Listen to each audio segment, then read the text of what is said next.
La politique brutale zéro Covid du Parti communiste chinois. Les Chinois ont peur.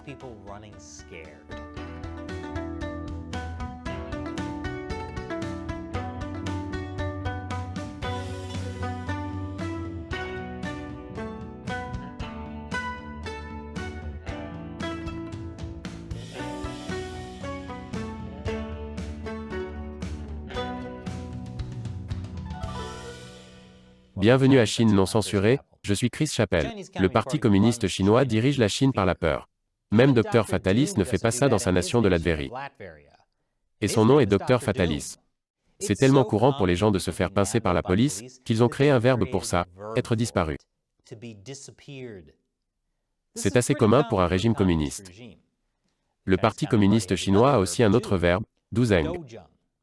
En termes simples, cela signifie combattre ou lutter contre quelque chose, mais c'est bien plus que cela. Le Parti communiste désigne un groupe comme étant l'ennemi et la société entière doit duzheng contre lui. Le Falun Gong devient trop populaire, duzheng. Les chrétiens croient encore que Dieu est au-dessus du Parti communiste, duzheng. Winnie l'ourson, duzheng. Et cela fonctionne très bien lorsque vous ciblez de petits groupes isolés. Mais la politique chinoise zéro Covid a changé les choses. En luttant contre le virus, le parti a essentiellement ciblé chaque Chinois, puisque tout le monde peut l'attraper. Donc au lieu d'isoler et de cibler un groupe spécifique, le Parti communiste persécute maintenant tout le monde. Ce qui, je suppose, est progressif. Un hashtag inclusif. La politique zéro Covid est absolument absurde. On ne peut pas traiter une maladie contagieuse comme on traite, disons, un dissident chinois. C'est dommage, parce que le Covid serait littéralement la seule fois où je serais heureux de voir les autorités chinoises faire disparaître quelque chose. Le parti doit donc se contenter de faire des cascades plutôt performatives. Pulvériser autant de désinfectants dans l'air est sûrement bon pour la santé des gens. Il en va de même pour les gens qui font la queue pendant des heures dans le noir et sous la pluie, pour passer un test Covid. Mais il n'y a pas que des gens qui font des tests Covid. Il y a aussi des chats, les oies, d'autres animaux grands et petits. Parce que c'est ce qui répand le Covid dans les buffets. Pas le manque de parallèle. C'est les pattes de crabe. Mais le Covid peut être partout. C'est pourquoi ils testent des objets inanimés comme des chaussures, des camions, et Gwyneth Paltrow. Regardez-la jouer et dites-moi qu'elle n'est pas en bois. Les tests Covid font tellement partie de la vie quotidienne que les jeunes enfants en font même une partie de leur temps de jeu. Cela semble être un bon moyen de répandre le Covid. Mais souvenez-vous, même s'il est facile de rire de ces choses, le Parti communiste chinois gouverne par la peur. Et les Chinois sont légitimement terrifiés par les confinements et les camps de quarantaine. Je vous en dirai plus après cette courte pause commerciale. Bienvenue après cette rapide pause publicitaire. En fait, je parie qu'elle était si rapide qu'elle n'était qu'une brève boîte noire, car YouTube va probablement démonétiser et restreindre l'âge de cet épisode pour avoir violé ses vagues directives communautaires.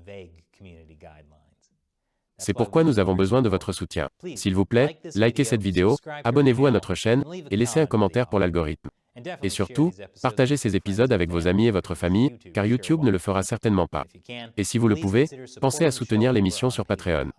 Il suffit d'$1 par épisode pour nous aider à maintenir Chine non censurée. Le lien est ci-dessous. Il y a actuellement plus de 232 millions de personnes sous confinement en Chine. C'est une chose effrayante pour les Chinois, car des gens sont morts de faim pendant ces périodes de confinement. Mais pire encore que d'être enfermés, c'est la perspective d'être envoyé dans un des tristement célèbres camps de quarantaine chinois. Ces camps peuvent être énormes. Voici un centre de quarantaine avec 14 000 lits. Et ces camps sont souvent un désordre insalubre. Pas le genre d'endroit où vous voulez aller. D'autant que les autorités sont connues pour battre vos animaux à mort pendant que vous êtes enfermés. Même Dr Fatalis n'est pas aussi ouvertement diabolique. Et encore, son nom est Dr Fatalis.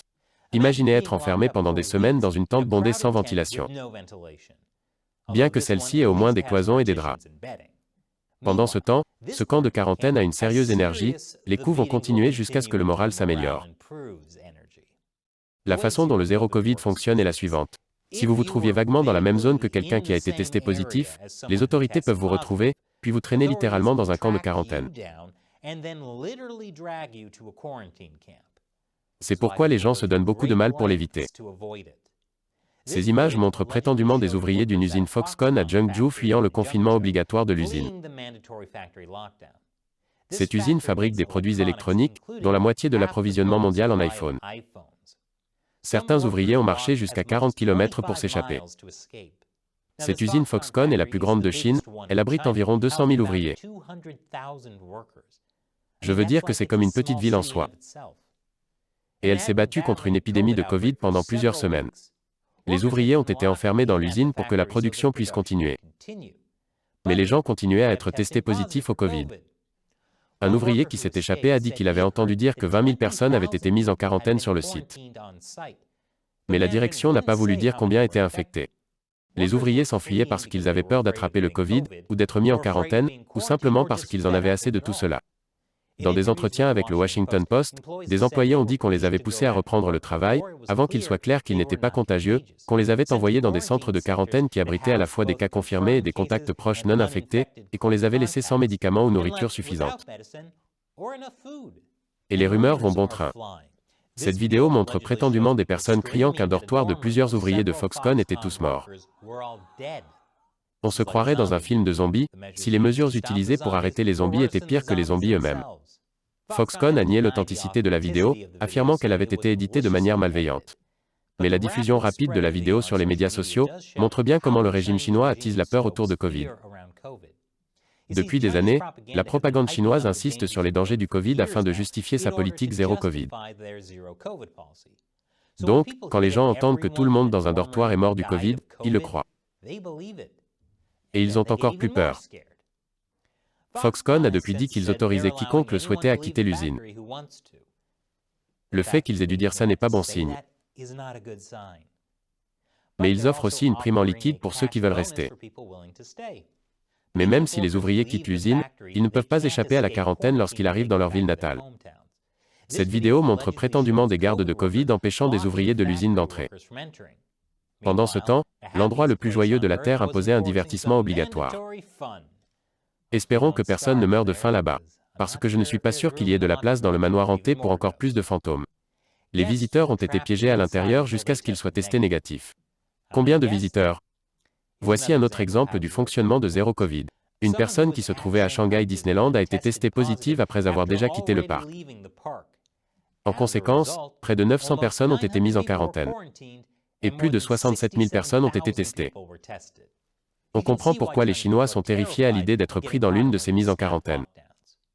En septembre, dans un Costco de Shanghai, les gens ont dû fuir le magasin pour éviter le confinement. Et en août, les clients d'un Ikea à Shanghai ont fait la même chose. Ce qui a dû être terrifiant. Surtout pour le type qui était là avec sa petite amie et qui suppliait de partir depuis 4 heures déjà. Bien sûr, le Parti communiste comprend les peurs des gens. C'est pourquoi, lorsqu'un aéroport a été confiné dans la province du Yunnan au début du mois d'octobre, les gardes de Covid sont sortis avec des armes pour empêcher les gens de partir. Les gens criaient « Allez-vous tous nous tuer ?» Personnellement, je ne testerai pas le Parti communiste sur ce point. Et Chine non censurée ne serait pas possible sans le soutien de téléspectateurs comme vous. Que ce soit en aimant et en vous abonnant, en partageant l'émission avec vos amis et votre famille, en achetant un super t-shirt ou en soutenant directement le site de financement participatif Patreon. Ce sont ces fans que j'appelle l'armée de 50 cents de Chine non censurée, qui nous rejoignent dans la lutte contre le Parti communiste chinois. Pour les remercier, je réponds à leurs questions ou à leurs commentaires. La question d'aujourd'hui nous vient de Shinny l'ourson. Pourquoi est-il si difficile de faire entendre raison à la Chine/PCC? Le monde entier ne peut-il pas faire quelque chose pour mettre fin à ce désordre?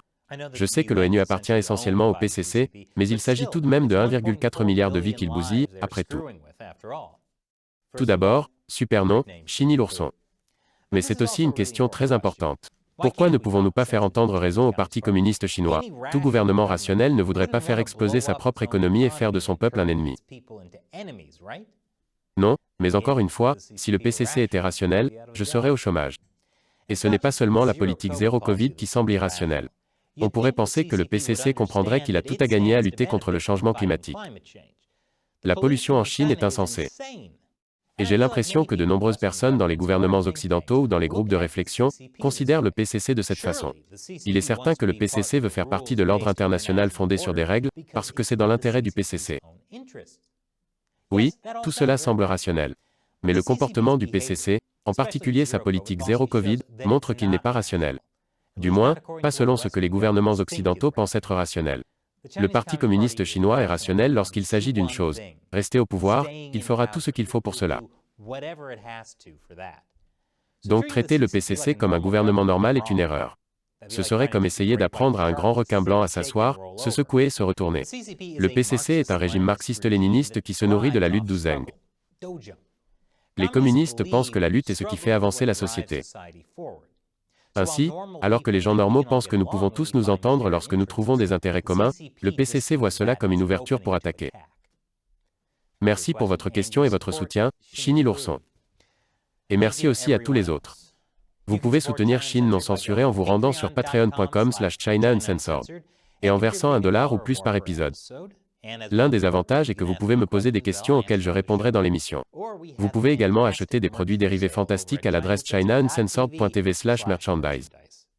Les liens sont ci-dessous. Encore une fois, je suis Chris Chappell, à la prochaine fois.